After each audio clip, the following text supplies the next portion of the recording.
اليوم احنا راح نتجول وناخذ مكان التاكسي توك توك.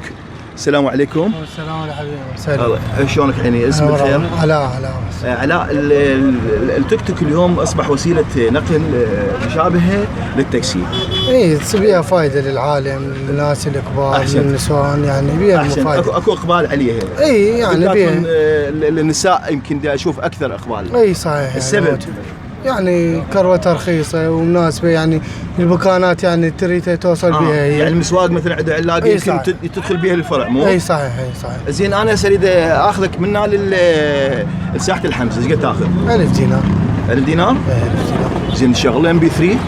شغلك ام بي 3 شغلك. اي مو هي غير اقول لك اكو وجبه يعني اكو وجبه غداء مثلا بالطريق. وجبه غداء عزمك شنو بالتكسي؟ يعني انت غير تريد يعني الزبون يوصل يعوفه بالتاكسي. زين اكو سمعنا بانه التاكسيات يقولون اهل التيك توك جاي يضايقوننا، احنا الرزق على الله. يعني لا المضايقه، لا جاي اقصد المضايقه بالشارع، يعني اكو شيء يعني. لا اكو ناس يعني عندها رغبه مثلا تصعد بتاكسي، اكو ناس عندها رغبه تصعد بتيك توك.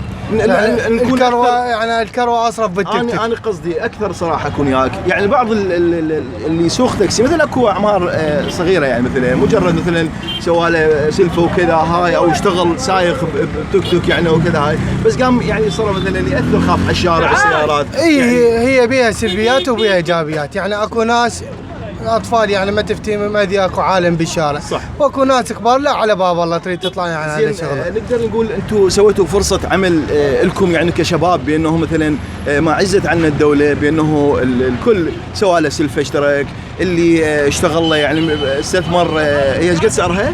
3 ملايين و400 جديد. 3 ملايين، يعني استثمرت هذا الشيء واصبح فرصه عمل لك، رزق لعائلتك. طبعا اي صحيح. اتمنى لك التوفيق. يعني تاخذ 1000 دينار ما في رجال تنزلني؟ بنزل لك 750. 750.